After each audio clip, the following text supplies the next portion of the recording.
देखो कितना मस्त रिकॉर्डिंग हो रहा है। झूठ मूठ के एगो लोग लगाते हैं, सिस्टम खराब। चलो भैया, तो आज का पांचवा कहानी में आप सबका क्या है, स्वागत है।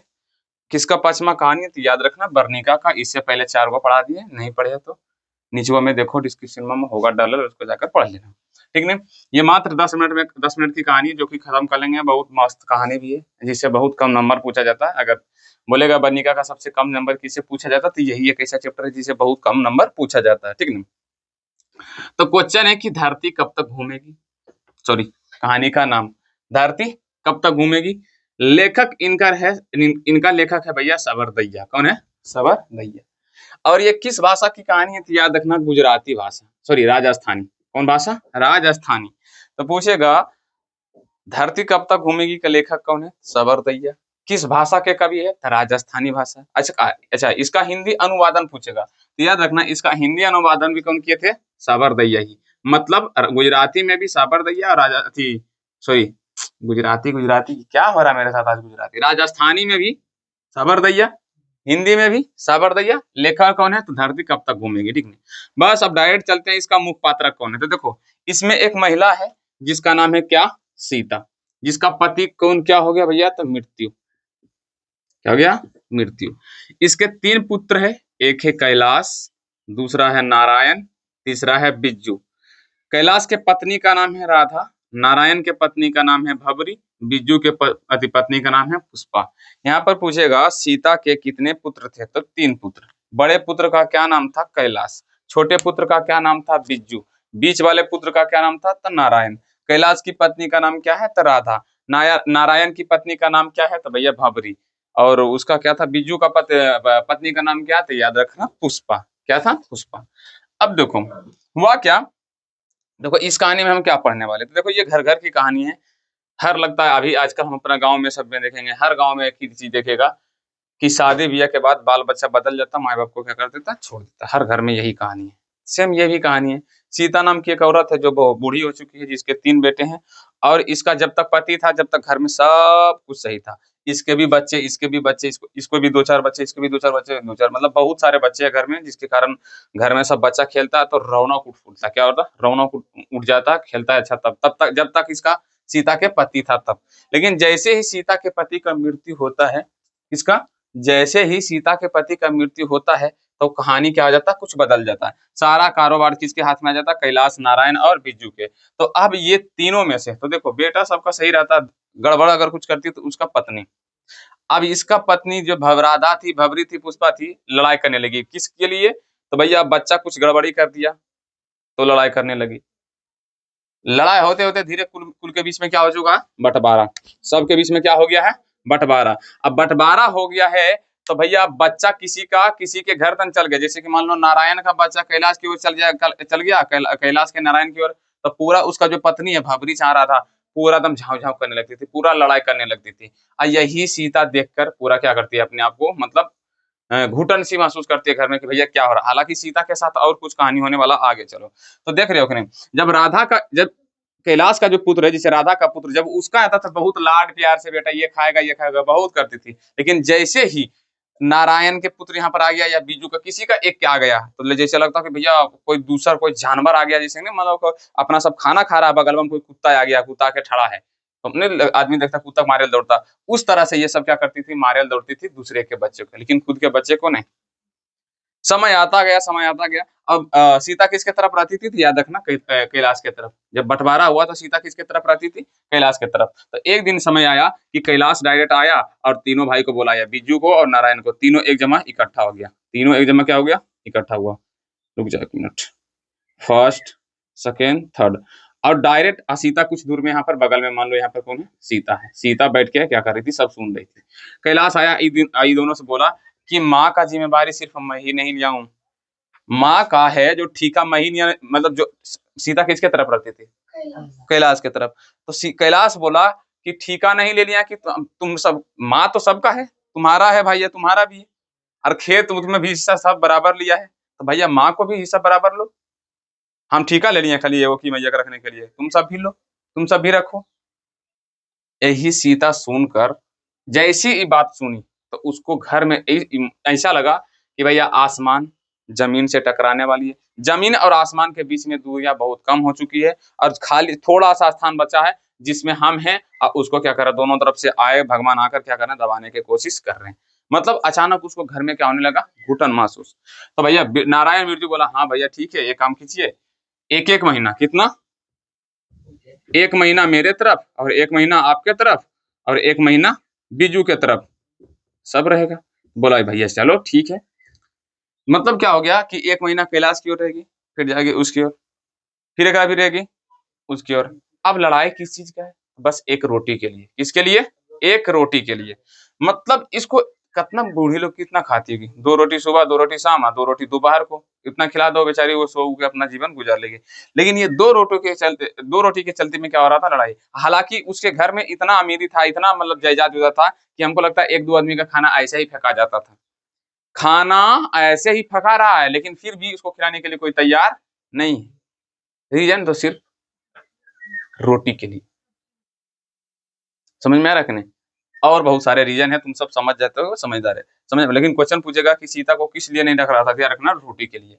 उस तो ओकर बाद बगल में एगो खेला चल रहा था, बच्चा लोग खेला खेल रहा था। कौन वाला खेला खेल रहा था, तो भैया क्या, कौन खेला बताओ। अरे बचपा लोग देखता ना, कभी कभी भिखारी वाला खेला खेलता, मामा मुझे रोटी दे दे, मामा मुझे रोटी दे दे। तो बच्चा लोग खेल रहा था, एकरे सबके पोता पोती सब खेल रही थी कि भिखारी वाला खेल की माँ दुगार, जैसे कि 2-3 गो बच्चा ऐसे खड़ा हो जाता था, एक बच्चा यहाँ, एक बच्चा यहाँ, एक बच्चा यहाँ, एक 4 बच्चा ऐसे खड़ा हो गया, अब बीच में एगो कबूतर हो जाता था कि माँ जी मुझे रोटी दे दो, माँ जी मुझे रोटी दे दो। तो घर वाला सब क्या करता, चला जाए यहाँ से, मेरे पास रोटी नहीं है। तो लगा उसको सीता कि मेरा खेला जो है बच्चे के समान है, जब जिस तरह से बच्चे को भिखारी की तरह खेलना, उसी तरह मेरा भी खेला। एक बेटा के पास रोटी खाने जाते हो तो 1 महीने खिलाकर बोलती है तुरंत वहां जाओ, एक दिन भी कोई एक्स्ट्रा नहीं रखना चाहता है। जैसे 1 महीना माँ जी वहां पे चले जाओ, राधा बोलती थी माँ जी वहां जाओ, 1 महीना हुआ भबरी माँ जी वहां चले जाओ, ऐसी काम चलता रहा। एक दिन क्या हुआ, भबरी के बेटे का जन्मदिन था। बेटा क्या क्या था, जन्मदिन। तो वो माथी मंगाई थी, क्या मंगाई थी, रसमलाई। रसमलाई मतलब रसगुल्ला, रसगुल्ला मंगाई थी। लेकिन उस समय सीता किसके तरफ थी, तो याद रखना, बिज्जू के तरफ। सीता किसके तरफ थी, बिज्जू के तरफ। और रसमलाई लाई कौन, तो याद रखना भावरी। और ये भावरी क्या की, रसमलाई जाकर किसको दे दी, अपनी सास को। अरे भैया अच्छा बर्थडे उड्डे जरी बढ़िया उड़िया वाला चीज हुआ तो रसगुल्ला मंगाई थी, तो रसगुल्ला किसको दे दी, तो डिफरेंट, किसको दे दी, सीता को। किसको दे दी, सीता को। अब जैसे ही सीता एक निवाला खाई, एक रसगुल्ला खाई, उसके बाद पुष्पा उधर से निकली, कौन, पुष्पा, झुकेगी मैं नहीं। उसके बाद बोलना जो शुरू की कि ज्यादा अमीरी, देखो खा ये रही है लेकिन ये बोल रही थी किसको, इसको, कि भैया अगर ज्यादा तुमको अमीरी दिखाना है ना तो तुम्हारे पास जब जाती है ना तब अमीरी दिखाना, मेरे तरफ आती तो तुमको रसमलाई उसमलाई भेजने की कोई जरूरत नहीं है। मुझे सूखी रोटी होगा तो मैं सूखी रोटी ही खिलाऊंगी, तुम्हारे जैसा नहीं होगा भैया दूसरा घर में जाएगा तो दिखावा करने के लिए रसमलाई। अच्छा इसमें दिखावा करने के क्या बता, अरे भैया बर्थडे मनाई होगी, दे ही दी 2 को 4 को खा ली तो क्या दिक्कत, दिक्कत क्या है, कोई दिक्कत नहीं। उस दिन सीता मतलब एक ही रसगुल्ला खाई, बाकी बात सब छोड़ दी, बाकी बात सब छोड़ दी। फिर इसी तरह समय चलता रहा, लड़ाई झगड़ा चलता रहा। यहाँ सब क्वेश्चन पूछेगा, रसमलाई कौन भेजी थी, याद रखना भाबरी। कौन बोली थी कि अपनी अमीरी अपने पास रखो, तो पुष्पा। कौन बोली थी, पुष्पा, साला झुकेगी नहीं, ठीक है ना। तो ये कहानी हो गया। ऐसी समय समय चलता रहा। एक दिन आया फिर कैलाश, कौन आया, फिर कैलाश। आज तीनों मिलकर फिर से बैठक किया, की किया। देखो यहाँ पर एक बच्चा का भी देखो, बच्चा क्या कर रहा था, तो जब सीता कभी इधर कभी उधर मतलब लुढ़क रही थी, कभी इधर जाती थी कभी उधर, 1 महीना होता तो बच्चा को भी यहाँ तक पता चल गया था, बच्चा को भी यहाँ तक पता चल गया था कि मेरी दादी माँ 1 महीना मेरे पास रहती, फिर उसके पास चल जाती, उसके पास आके उसके पास चल जाती। बच्चा, अब बच्चा क्या सीखेगा, समय आने दो, तुम भी एक दिन दादा दादी बनोगे, तुम्हारे भी बच्चे तुम्हारे साथ और सही करेगा। ये तो 3 उधर में समय बीता रहा। लगभग कितना वर्ष हो गया, 5 वर्ष। कितना वर्ष, 5 वर्ष। 5 वर्ष ऐसे ही सीता का चलता रहा, 1 महीना इधर 1 महीना उधर। बीच में फिर हो गया लड़ाई। अब लड़ाई हुआ तो कैलाश नारायण बिजू तीनों मिलकर फिर बैठक किया। पता क्या बोला कि अरे माँ जो है ना इधर से उधर लुढ़कते रहती है, हमको अच्छा नहीं लगता, कभी तुम्हारे और कभी नारायण की और कभी बिजू की, हमको अच्छा नहीं लगता। तो अब सोचो, तो सोच रहा होगा बढ़िया बढ़िया बात करेंगे, सोचेगा कि भैया अब कोई एगो रखेगा। अब क्या किया ये तीनों, तो बोला हाँ भैया हमको भी अच्छा नहीं लगता है। उसके बाद कैलाश क्या किया, बोला कि भैया माँ को एगो कमरा दे दो बगल में, जैसे कि घर था, बोलेंगे एगो कुटिया मतलब झोपड़ी-वोपड़ी बनवा देंगे, उसमें अपना माँ रहेगी और 50-50 रुपया के महीना दे देंगे। ध्यान से सुनो, कितना? 50-50 रुपए, 50 को ही देगा, 50 को ही देगा, 50 को ही कर देगा, टोटल कितना हो जाएगा? 150। यानी कि 150 रुपया का महीना दे देंगे। अरे माँ को पैसा खाना-वाना अच्छा अभी अपना खाना-वाना बना के खाना-वाना बना के नहीं देगी कोई। खाना बनाएगी स्वयं स्वयं खाएगी, खाली क्या देगा? 50 को रुपया। कभी काल चाहू होगा तो चाहू हम पिला दें। हाँ, हाँ, हाँ, हाँ, क्या बात है! इतना सेवा सकल। अरे कैलाश क्या बात! पत्नी का नाम राधा, कृष्ण राधा, वाह! नारायण, नारायण, नारायण, लेकिन बेटा देखो किशन नारायण है। कितना का बात देने का बात किया? 50-50 रुपया। जैसे ही बात सुना और बीजू बहुत कम बोलता था। बीजू बोलता-बोलता जल्दी नहीं था। जो बोल देता था कैलाश वही में हाँ, लेकिन उस दिन बीजू भी बोला हाँ, हाँ भैया यही सही रहेगा। वाह बेटा वाह! हाँ, हाँ भैया यही सही रहेगा। ठीक है, माँ को भेज दीजिए अपना 50-50 रुपया महीना के दे देंगे, खा लेंगे। उस दिन तो और लगा मतलब सीता को, ये धरती उलट-पुलट गया, सारा चीज़ खत्म हो गया। अगर हमारे घर वाले मतलब अगर हमारे पति रहते, अगर ऐसे हमारा साथ ये सब करता, हमारे पति 2 लाठी सबके देता, 2 लाठी 2 लात देता कहता कि अरे तुमको अभी इतना औकात नहीं होगा कि तुम हमको खिला सको। अभी मेरे शरीर में इतना ताकत है कि हम दोनों अभी कमा के खा सकते हैं। ये सोचती रही, पूरा मन में बहुत चीज़ सोची, कौन नहीं सोचती है, सब सोचते रही। समय आया, रात हुआ, फैसला हुआ दिन के, सीता सब सुनते रही, कोई तक सीता से पूछा तक भी नहीं, तुमको ये मंजूर है या नहीं? कोई पूछ भी नहीं किया, डायरेक्ट भैया हम बोल दिए मतलब वही मंजूर करना पड़ेगा माँ को, सीधे। समय बीता, रात हुआ, रात के अपना गेठरी पोठवारी ली, कंधा पे उठाई, चल दी घर से बाहर। जैसी वो घर से बाहर निकली, उसको सारा आसमान लगने लगा कि आसमान चल गया अपना स्थान पर, पूरा खाली स्थान है, पृथ्वी और आसमान के बीच में बहुत खाली स्थान है। उसको बहुत अच्छा महसूस होने लगा, घुटन महसूस भी नहीं होने लगा, बहुत अच्छा महसूस होने लगा। वो घर छोड़कर चले गई। ठीक नहीं, यहाँ से एक चीज और छोड़ मतलब बोलना छूट गया, मतलब बताना छूट गया, जहाँ से एक चीज पूछेगा। लापसी, लापसी देखो है, मतलब बीच में ही छूट गया था। लापसी जब ये सब बंटवारा किया था, जब बोला था 1 महीना इन्हें जाएगा 1 महीना ना, उसी समय का बात है। तो लापसी मतलब वहां पर एक अथी होता है, जैसे हम सबको दुर्गा पूजा मनता है ना, उसी समय वहां पर भी एक त्योहार मनता है जिसको बोलते हैं नरसिम्हा त्योहार। क्या बोलते हैं? नरसिम्हा का त्योहार। क्या बोला? बोलते हैं नरसिम्हा का जो त्योहार था ना, उसमें लापसी बनाई थी। लापसी क्या था? तो खाने वाला खाना है, लापसी खाने वाला बहुत स्वादिष्ट खाना है वहां का। तो लापसी उस दिन बनाया था, नरसिम्हा वाले त्योहार के दिन। उस दिन जब लापसी खाई तो उसको लगा कि भैया लापसी में कुछ जान ही नहीं। लापसी उसको क्या दिखने लगा? फीका नहीं दिखाई पड़ रहा। कह लापसी क्या लगने लगा? फीकी। किसको लगने लगा? सीता को। किसको लगने लगा? सीता को। सीता को पूछेगा लापसी क्यों किस दिन फीका लगने लगी थी? नरसिम्हा वाले दिन। किस दिन? नरसिम्हा वाले दिन। क्यों लगने लगा था? जैसे मान लो एक खीर है, लापसी मान लो खीर है, खीर खाए तो उसको लगा ही नहीं मीठा, लगा भैया इसी कोई दूध मतलब चावल पानी को देकर हमको खिला रहे हैं। क्यों लगा? क्योंकि उसका बेटा ऐसे ही कर रहा था अत्याचार, क्योंकि 1 महीना इधर 1 महीना इधर, इसीलिए उसको लापसी क्या लगा? फीका लगा। तो पूछेगा सीता को लापसी क्यों फीका लगा, नरसिम्हा वाले दिन लापसी क्यों फीका लगने लगा? क्योंकि उसके बेटा उसके जिस तरह से व्यवहार करने लगा, वो स्वादिष्ट भोजन लापसी भी उसको क्या लगने लगा? फीका, जैसे कि लगा उसमें कोई स्वाद ही नहीं। ये जवाब दे देंगे। तो भैया यही था कहानी, उम्मीद करते हैं समझ में आया होगा। और इसका ऑब्जेक्टिव सब्जेक्टिव थोड़ा सा हम कर लेते हैं। मैं बुक निकाल लेता हूँ और यहाँ से जितना भी क्वेश्चन अभी तक पूछा गया मैं उसके बारे में थोड़ा सा चर्चा कर लेता हूँ। रे कौन हल्ला कर रहा है रे?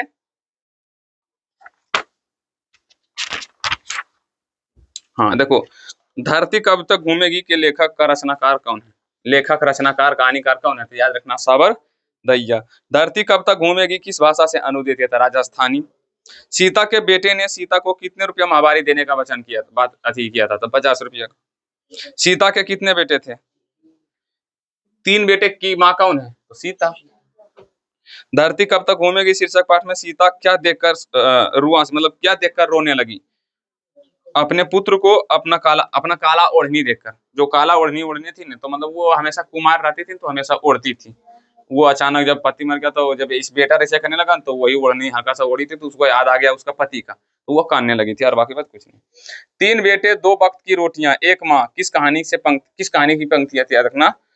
धरती कब तक घूमेगी। सीता को कितने पुत्र थे? 3 पुत्र। धरती कब तक घूमेगी शीर्षक कहानी में किसे महसूस होने लगा कि आकाश अनंत नहीं है, मतलब आकाश बहुत दूर तक नहीं है, मतलब बहुत करीब आ गया। तो ये किसको महसूस होने लगा? सीता को। किस दिन सीता को लगा लाभ से बिल्कुल फीकी है? तो नरसिम्हा वाले दिन। अभी तुरंत बताएं। यह बात अच्छी नहीं लगती कि माँ महीने भर इधर उधर लुढ़कती रहती है। कौन बोला था? तो कैलाश। अबे कैलाश। भर आई आंखों पोंछकर किसने आकाश की ओर देखा? सीता। जब बाहर निकली ना तो आंख में आंसू था और किसी ओर देख रही है? आकाश की ओर। और उस दिन लग रहा था आकाश क्या है, अनंत तक है। क्या लग रहा था? अनंत तक। लेकिन उससे पहले लग रहा था कि आकाश अनंत तक नहीं है। अच्छा, धरती कब तक घूमेगी कैसी कहानी है? सामाजिक कहानी। कौन कहानी है? सामाजिक कहानी। देख लेना, डी में होगा, मार देना। अगले दिन सीता ने क्या किया? घर छोड़ दी, रोने लगी, काम करने लगी, बिज्जू के पास चली गई। क्या की? घर छोड़ दी। नहीं देखा अभी? घर छोड़ दी। अरे अपनी अमीरी दिखाने के लिए रसमलाई भेजी है क्या? या किसने कहा था? तो यही पुष्पराज। बिज्जू की पत्नी का नाम क्या है? तो बिज्जू की पत्नी का नाम पुष्पा। किसे महसूस हुआ कि पृथ्वी और आकाश के बीच घुटन भरी है? सीता को। धरती कब तक घूमेगी शीर्षक पर सीते के बड़े लड़का का क्या नाम है? राधा किसकी पत्नी? कैलाश के। माँ को रखने का ठेका सिर्फ उसी ने तो नहीं ले रखा है, या किसने कहा? कैलाशी कहा ना, माँ को रखने का ठेका खाली मैं ही ने थोड़ी ना ले लिया है। सीता के पुत्रों का नाम क्या है? कैलाश, नारायण, बिज्जू। धरती कब तक घूमेगी शीर्षक पाठ कहानी का नायक कौन है? तो सीता। नायिका, सॉरी, नायिका कौन है? तो सीता। लेकिन सब्जेक्टिव क्वेश्चन। सीता अपने घर में घुटन क्यों महसूस कर रही थी? क्योंकि उसके बेटे का बर्ताव सही नहीं था। खाने के लिए रोटियां दे देता था, लेकिन हाल चाल तक नहीं पूछा कि माँ कैसी हो, तुम्हारी तबीयत कैसी है। और उसे एक महीना यदि एक तरफ, दूसरा महीना दूसरे बेटे की तरफ, तो तीसरा महीना तीसरे बेटे की तरफ जाता था। इस तरह से जैसे लग रहा था कि भैया कोई भिखारन है जो कि किसी के घर जाकर क्या कर रही है? खा रही है। इसीलिए उसे क्या हो रहा है? घुटन महसूस हो रहा है। बस। सीता क्या सोचकर घर से निकल पड़ी? तो भैया सीता यही सोचकर घर से निकल पड़ी कि मैं तुम्हारे 2 रोटी के लिए जीवित हूँ, और तुम मेरे इतने दिन खराब आ गए, मैं तुम्हारे 50-50 रुपए लेकर तुमको, जिसको मैंने जन्म दिया, पाल पोस के बड़ा किया, आज वो मुझे हटाकर 50-50 रुपए देकर अलग रहने की बात कर रहा है। इसीलिए वो क्या की? छोड़कर घर से निकल गई। सीता की स्थिति बच्चों की खेल से मिलती जुलती है। कैसे मिलती जुलती थी? आंसर है हाँ। सीता की स्थिति बच्चों के खेल से मिलती जुलती थी। 2 नंबर वाला क्वेश्चन है, आंसर है हाँ। क्योंकि जिस तरह से बच्चे खेल रहा था, उसमें एक बच्चा भिखारी बनकर सभी लोगों से खाना मांग रहा था, लेकिन सब बोला था यहाँ पर कुछ नहीं है, चा। सेम उसी तरह सीता के साथ भी हो रहा था। कभी इसके बेटे के यहाँ, कभी नारायण कैलाश के यहाँ, तो कभी नारायण के यहाँ, तो कभी बिजू के यहाँ। और एक महीना होते ही माँ यहाँ से जाओ, कहानी हो जाता था। इसीलिए उसका जिंदगी किस खेल की तरह मिल रहा था? तो बच्चों की खेल की तरह। कौन ढलमुल कर रहा है रे? जब पढ़ा रहे हैं तो तुम आवाज क्या कर रहा बे? तेरा मस्तिष्क काम नहीं करता है का? नहीं करता तो बोलो, एक लपेटा में काम करवा देंगे। हाँ, आगे चलो। सीता को किस दिन लगा कि लापसी बिल्कुल फीकी है? लापसी खाते समय उसे कैसा महसूस हो रहा था? लापसी कब दिन फीकी लगा? तो नरसिम्हा वाले दिन। लापसी खाते समय उसे कैसा महसूस हो रहा था? तो भैया तुम सब बता सकते हो। फीका। क्या महसूस हो रहा था? फीका। सीता किस बुरे दिन की बात याद करती है? सीता अपने बेटे और उसके आधुनिक बहुओं का विषय साथे साथे परेशान हो गई। उसे अपना पूर्व का जीवन स्मरण, मतलब जब सीता के उसका बेटा सब उसको परेशान कर रहा था, तो उसको किस दिन का याद आ रहा था? तो वो अपने बहुत पुराने दिन का, जब उसके पति थे तब। तो वह पूछ रहा, सीता किस बुरे दिन को बात को याद करती है? भाई जब उसका बुरा दिन चल रहा था, जब उसके बेटा उसका साथ गलत व्यवहार कर रहा था, वो किसका कौन दिन याद करती है? तो वो अपने वो दिन याद करते है जिस समय उसके पति थे। ठीक। बहुओं की आपसी लड़ाई पर सीता की कैसी प्रक्रिया होती है? देखो भैया, बहू के बीच में सिर्फ एक ही बस इतने क्वेश्चन है। बहू के बीच में कुछ नहीं लड़ाई था, बाल बच्चा जरी वो इधर से उधर गया, कुछ उठक पुटक किया। अरे मैंने देखो रीजन क्या जानता है? मैंने इसका लड़ाई का रीजन है, गांव घर में भी देखता होगा, संपत्ति, पैसा। तुमको क्या लगता है कि एक मर्द जो पूरा अपना घर परिवार को समझ, एक माँ को नहीं संभाल सकता है? 2 रोटी 3 रोटी नहीं खिला सकता आराम से? लेकिन दिक्कत ये जानता है? लालचपन। लालचपन, लालच यहाँ पर था तीनों के पास कि भैया बेटवा मैया तो तीनों के, तो हम ही खाली कहा रखे भैया? 50 रुपया खर्चा हो रहा, खाली हमें क्या हो रहा? वो है 50 रुपया, मगर सबका होता तो कितना आसान रहता। यही के चक्कर में बीच में कौन कुचलाती है? माँ। और 3 गो बेटा के लड़ाई के चक्कर में, 3 गो बहू के लड़ाई के चक्कर में कुचलाती है कौन? माँ। रियलिटी में देखो, लड़ाई का रीजन सबसे बड़ा यही है, उसको हटाने का बड़ा यही रीजन है कि सबके मन में क्या था? लालच। कि हमरा तरफ रहेगी। अब दूगो रोटी जब अनाज उनाज फेंका रहा था, वो जानवर को दे रही ठीक है, लेकिन माँ को खाने नहीं दे सकती। इसका रीजन सबसे बड़ा है लालच। भैया मेरा 2 रोटी फेंका है तो ओकरो फेंकाना चाहिए, उसका भी फेंकाना चाहिए। लालच और जरनपन कह सकता है कि मेरा 2 रोटी फेंका रहा तो उसका भी फेंकाना चाहिए, उसका भी। अगर मेरा 2 रोटी माँ खा रही तो उसका भी खाना चाहिए और उसका भी। ये हमरे खाली खाएगा। यही सबसे बड़ा लड़ाई का मतलब रीजन है और कारण है, जिसके कारण बीच में कौन पिटा जाती है, बीच में कौन आ जाती है, सीता। तो उम्मीद करते कहानी अच्छा लगा होगा। अगर अच्छा लगा तो भैया तो शेयर दिस वीडियो। क्या इंग्लिश में बात करेंगे। How do you thinking about for me, क्या सोच रहे हो बताओ। तो थोड़ा सा बढ़िया से शेयर करो और बढ़िया से पढ़ाई करो। आज बर्निका का पूरा तरह से खत्म कर दिए हैं। अब देखते हैं, कुछ दिन रुको, सॉरी कहानी तो आता रहेगा, लेकिन एक और वीडियो लाएंगे जरा पर बर्निका के पूरा ऑब्जेक्टिव का कोशिश करेंगे। ये नहीं बोले कि पक्का लाएंगे, कोशिश करेंगे। अगर बन जाएगा बात तो ठीक है, हम एक लाएंगे बर्निका का पूरा बुक का 5 चैप्टर से, मतलब ट्रिक, जिसमें सारा ऑब्जेक्टिव कंप्लीट हो जाएगा और याद रखे की भी कोई जरूरत नहीं, वही ट्रिक के अनुसार क्या कर जाएगा, याद हो जाएगा। ठीक है, तो मिलते हैं नेक्स्ट की वीडियो में, मिलते हैं कल की वीडियो में, कल की क्लास में नहीं, अब वो भी हिंदी पढ़ेंगे। बर्निका खत्म, वो दूल्हे में आएंगे। ठीक, बाय बाय।